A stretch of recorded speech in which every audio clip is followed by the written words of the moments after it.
नमस्ते बच्चों। होप आप लोग सब बढ़िया होंगे। अपना काम अच्छे से आप लोग कर ही रहे हैं। स्टेप बाय स्टेप आप लोग पढ़ ही रहे हैं। हम लोगों ने फर्स्ट चैप्टर पूरा कंप्लीट कर लिया है, उसका रिवीजन भी हो चुका है, क्वेश्चन एंड आंसर्स भी उसके कंप्लीट हो चुके हैं। कई बच्चों ने अपने होमवर्क में भी उन आंसर्स को लिख लिया है। That's very good, that's very appreciated thing. Okay, तो अब हम लोग आगे चलते हैं। हम लोग चैप्टर 4 मैं ले रही हूँ पहले। ठीक है, तो चैप्टर नंबर जो 4 है स्टूडेंट्स, वो है बेसिकली आपका एनिमल किंगडम। एनिमल किंगडम में हम लोग, आज मैं बता देती हूँ आपको, थोड़ा सा ब्रीफ कर देती हूँ कि इसमें हम लोग क्या क्या पढ़ेंगे। इसका जो बेस है वो स्टूडेंट आप लोगों का 9th क्लास में होता है बेसिकली प्रिपेयर। 9th क्लास में आप लोगों ने पढ़ा होगा डाइवर्सिटी इन लिविंग ऑर्गेनिजम्स। वहां पे थोड़ा बहुत एनिमल किंगडम आप लोगों ने स्टडी किया होगा। अगर आपको याद है तो बहुत अच्छी बात है, अगर नहीं याद है तो कोई दिक्कत नहीं, हम लोग दोबारा से इसको रिपीट करेंगे। जैसे शुरुआत में इसमें बेसिस ऑफ क्लासिफिकेशन बता रखे कि किस तरह से हम लोग क्लासिफाई करते हैं ऑर्गेनिजम्स को, क्या क्या बेसिकली कैरेक्टरिस्टिक्स है जो कि हम लोग स्टडी करेंगे। सर्कुलेटरी सिस्टम कितने टाइप्स के होते हैं, सिमेट्री क्या क्या है। फिर उसके बाद में है organisation, diploblastic triploblastic organisation. Then we will study the types of coelom, pseudocoelom और यूसीलोम।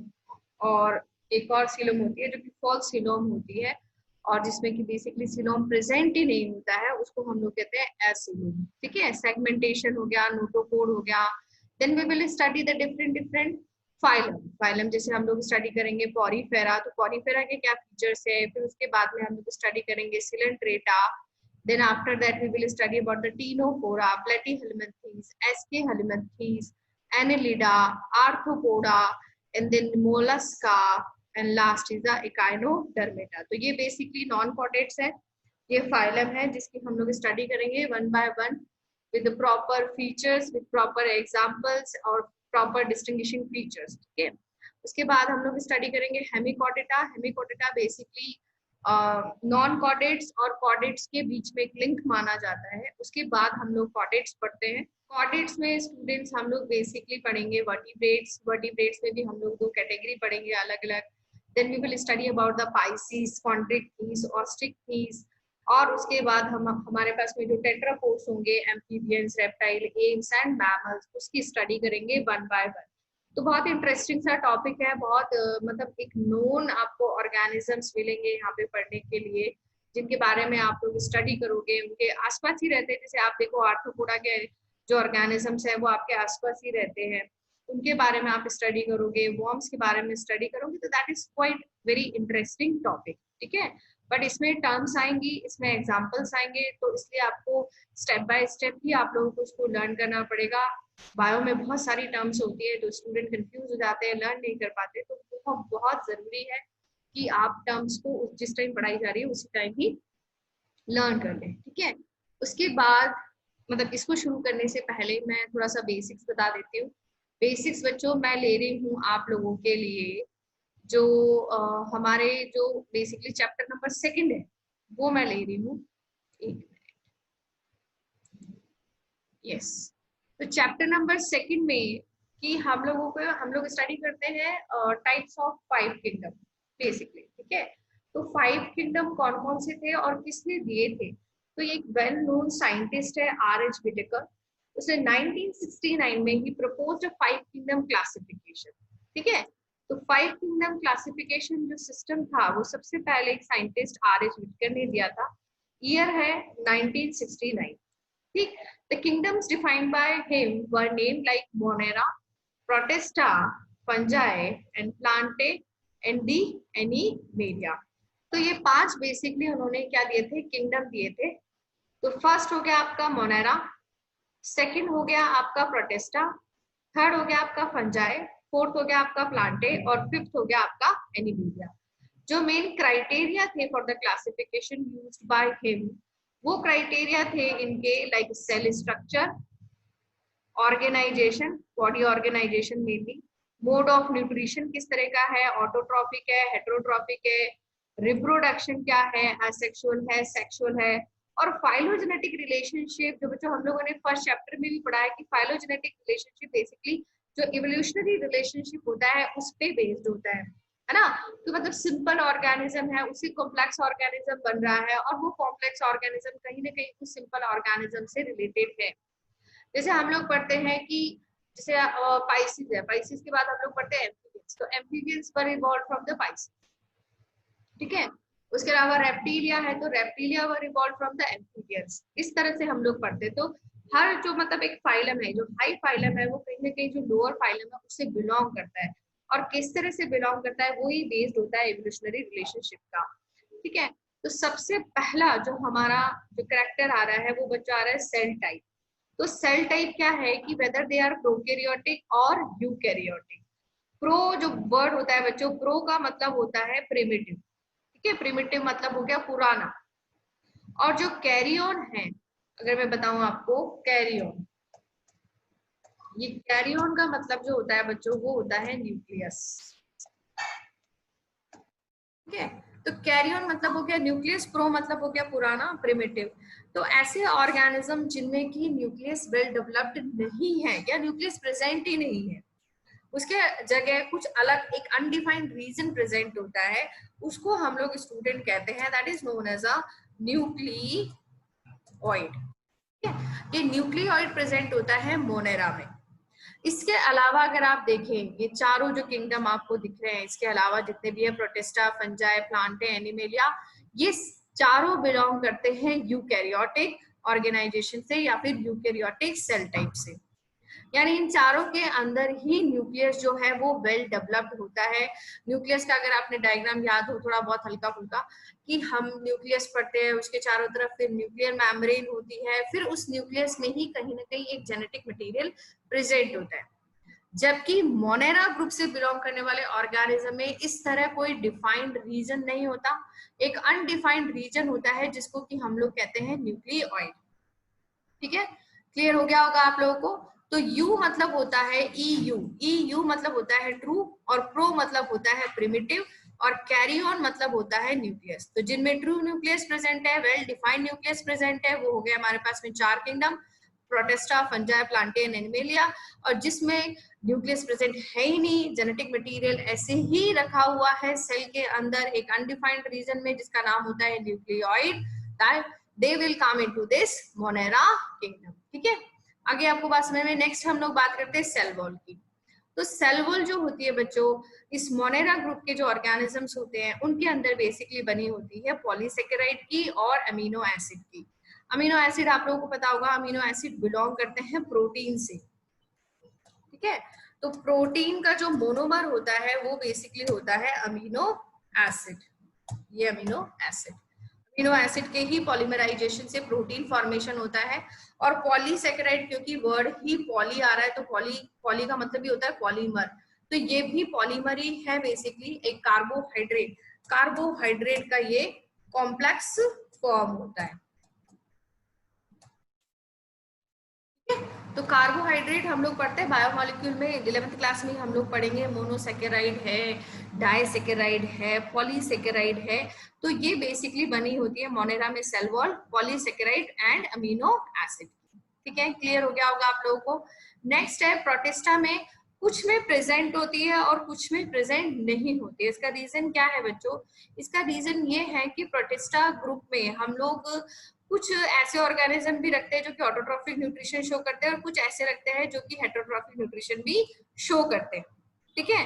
तो जो प्लांट का करेक्टर शो करेंगे बेसिकली उनमें सेल वॉल प्रेजेंट होगी, और जो नहीं करेंगे उनमें सेल वॉल एब्सेंट होती है।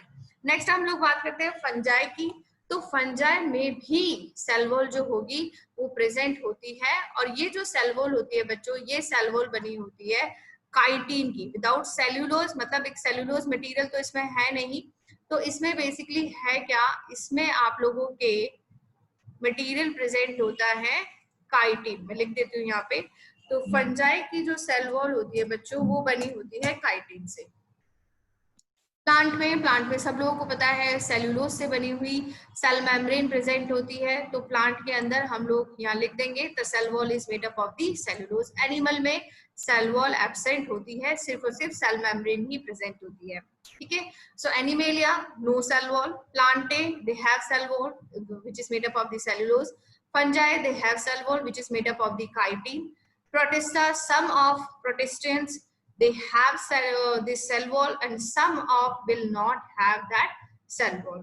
Now the Monera, the cell wall is made up of the polysaccharide and the amino acid.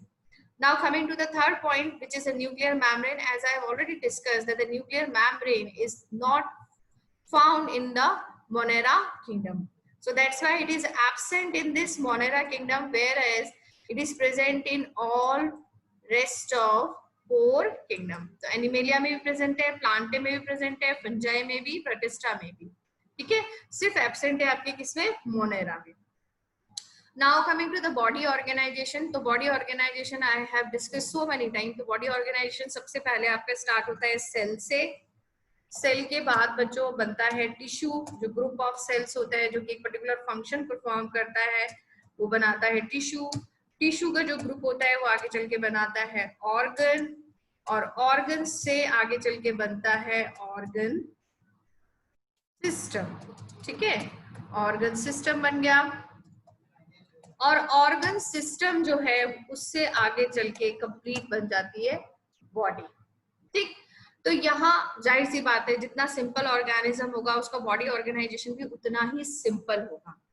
तो मोनेरा जो किंगडम है उससे बिलोंग करने वाले ऑर्गेनिज्म सेलुलर लेवल के होते हैं. They are basically unicellular. ठीक है, प्रोटिस्टा वाले भी cellular level of organization show करते हैं and they are also unicellular. तो इनमें दोनों में हम लोग डिफरेंस कर सकते हैं कि ये जो है ये बेसिकली प्रोटिस्ट ग्रुप से जो बिलोंग करने वाले ऑर्गेनिजम्स है, they are basically eukaryotes and also unicellular. And Monera group से बिलोंग करने वाले हो गए, they are prokaryotes and they are unicellular. Fungi generally multicellular होती है, पर इसमें कुछ यूनिसेलुलर फंगस भी होती है. जैसे हम लोग बात करते हैं ईस्ट की. ईस्ट, ठीक है, तो ईस्ट जो होती है जो कि बेकरी इंडस्ट्री में और बेवरेज इंडस्ट्री में उसको काफी काम में लिया जाता है. तो यीस्ट जो है एग्जांपल है आपका यूनिसेलुलर फंगस का, बट जनरली हम लोग फंजाई को रखते हैं मल्टी सेलुलर ऑर्गेनाइजेशन में. नेक्स्ट है प्लांटे और एनिमेलिया. इनमें जो बॉडी ऑर्गेनाइजेशन है वो थोड़ा सा कॉम्प्लेक्स लेवल है. तो प्लांटे में आपका होगा टिश्यू एंड ऑर्गन लेवल, और एनिमेलिया में है tissue, organ and organ system. तो जितना ज्यादा जो किंगडम है वो कॉम्प्लेक्स होता जा रहा है उतना ही उसका बॉडी ऑर्गेनाइजेशन भी कॉम्प्लेक्स होता जाता है. एनिमल में आपको पता ही है number of organ system we have like respiratory system, we have like digestive system, we have like excretory system, we have like nervous system, we have endocrine system. तो बहुत सारे सिस्टम है हमारी बॉडी के अंदर जो कि डिफरेंट फंक्शन परफॉर्म करते हैं. ठीक है, that's why we have a very complex body organization. Now coming to the mode of nutrition. तो mode of nutrition की जब हम लोग बात करते हैं बच्चों, तो mode of nutrition हम लोगों ने पढ़ा है लोअर क्लासेस में. हम लोग पढ़ते हैं कि there are basically 2 type of mode of nutrition, 2 modes of nutrition basically. एक हम लोग पढ़ते हैं ऑटोट्रॉफिक और दूसरा हम लोग पढ़ते हैं हेटेरोट्रॉफिक. ठीक है, ये हो गया आपका ऑटोट्रॉफिक और दूसरा आप लोग पढ़ते हो हेटेरोट्रॉफिक. तो ऑटो का मतलब होता है जो खुद खाना अपना बना सकता है, और हेटेरो का मतलब होता है जो खाना खुद बना नहीं सकता पर वो किसी और के ऊपर डिपेंडेबल है. तो मोनेरा ग्रुप के अंदर जो बिलोंग करते हैं जो ऑर्गेनिजम्स मोनेरा ग्रुप में आते हैं, मोनेरा किंगडम में आते हैं, they are basically both of type. Autotrophic भी मिलेंगे और आपको हेटेरोट्रॉफिक भी मिलेंगे. ये हेटेरोट्रॉफिक हो गया और ऑटोट्रॉफिक भी मिलेंगे. ऑटोट्रॉफिक में कीमोसिंथेटिक और फोटोसिंथेटिक दोनों टाइप के आपको मिलते हैं. कीमोसिंथेटिक बच्चों हम लोग जब मोनेरा ग्रुप अच्छे से पढ़ेंगे तो आपको समझ में आएगा कि कीमोसिंथेटिक क्या होता है. कीमोसिंथेटिक में बेसिकली जो इनऑर्गेनिक सब्सटेंसेस होते हैं लाइक जो नाइट्रोजनस कंपाउंड्स होते हैं उनके ऑक्सीडेशन से जो एनर्जी निकलती है उसका यूज होता है. तो इनऑर्गेनिक सब्सटेंसेस लाइक आप कह सकते हैं जो नाइट्रोजनस कंपाउंड है लाइक आपके हो गया नाइट्राइट, इसका फॉर्मूला होता है NO2-. ठीक है, और नाइट्रेट हो गया NO3, उसके अलावा अमोनिया. तो ये कीमोसिंथेटिक बैक्टीरिया क्या करते हैं बेसिकली इन इनऑर्गेनिक सब्सटेंसेस का यूज करते हैं for releasing the energy oxidize करके, और फिर then that energy will be utilized for the formation of the ATP. ठीक है, फोटोसिंथेटिक में वो डायरेक्टली सनलाइट का यूज करते हैं क्योंकि इनमें पिगमेंट प्रेजेंट होता है chlorophyll. Heterotrophic mode of nutrition जो होता है वो बच्चों 3 टाइप का होता है. मैं आपको बता देती हूँ कौन कौन से टाइप है. एक्सप्लेन कर देती हूँ आपको। हेट्रोट्रॉफिक, ठीक है। तो हेट्रोट्रॉफिक आप लोगों के होता है, सबसे पहले हम लोग पढ़ते हैं सेप्रोफाइटिक,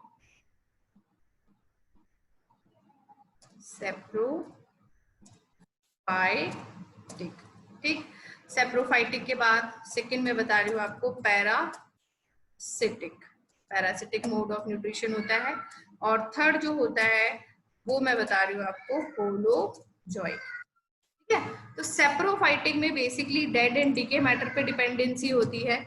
जो भी डिकम्पोजर्स होते हैं वो बेसिकली किसको खाते हैं, डेड एंड डीके जो मटेरियल होता है उसको डिकम्पोज करते हैं, और फिर जो भी मटेरियल बचता है उसको फिर वो एब्जॉर्ब कर लेते हैं। ये होता है डिकम्पोजर्स का फंक्शन।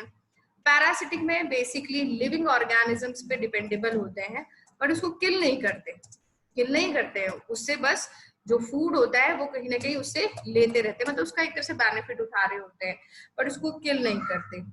और होलोजोइक में हमारे जो स्टेप्स है बेसिकली, जो मतलब कॉम्प्लेक्स सब्सटेंस को जब हम लोग बॉडी में लेते हैं तो उसके बाद में जो भी स्टेप्स होते हैं, जैसे इंजेशन हो गया, देन उसके बाद में डाइजेशन होगा, देन उसके बाद में आपका एब्जॉर्प्शन होगा, एब्जॉर्प्शन के बाद में हम लोग देखें तो एसिमिलेशन होगा, और एसिमिलेशन के लास्ट में क्या होगा, इजेशन होता है। तो हम लोग पढ़ रहे थे मोनेरा, तो मोनेरा में मोड ऑफ न्यूट्रिशन हो गया दोनों टाइप का, ऑटोट्रॉफिक और हेट्रोट्रॉफिक। और हेट्रोट्रॉफिक में भी हम लोग बच्चों पढ़ते हैं सेप्रोफाइट्स और पैरासाइट, ठीक। होलोजोइक नहीं होता है इनमें। सेकंड हम लोग बात करते हैं प्रोटिस्टा की। तो प्रोटिस्टा में जैसे मैंने आपको बताया था कि कुछ ऑर्गेनिज्म ऐसे होते हैं जो कि खुद अपना खाना बनाते हैं, प्लांट की तरह रहते हैं, तो वो उनमें सेल वॉल प्रेजेंट होती है, और जो एनिमल की तरह रहते हैं उनमें सेल वॉल एब्सेंट होती है। तो जाहिर सी बात है जो प्लांट की तरह रहते हैं यानी जो फोटोसिंथेसिस कर सकते हैं वो ऑटोट्रॉफ्स होंगे, और जो एनिमल की तरह है वो क्या होंगे, हेट्रोट्रॉफ्स।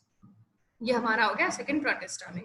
ना हम लोग बात करते हैं थर्ड की। तो थर्ड हम लोगों के पास में है बच्चों ये फंजाई। तो फंजाई में किसी तरह का कोई कंफ्यूजन नहीं होना चाहिए, फंजाई कंप्लीटली हेट्रोट्रॉफ होती है, और हेट्रोट्रॉफ में भी ये डेड एंड डिके मैटर पे डिपेंडेबल होती है और पैरासिटिक होती है। डेड एंड डिके मैटर जैसे कोई ब्रेड रख दो आप, काफी दिन की ब्रेड हो जाएगी तो उसपे फफूंद सी आ जाएगी, ग्रीन ग्रीन कलर का जो आ जाता है वो बेसिकली फंगस होता है।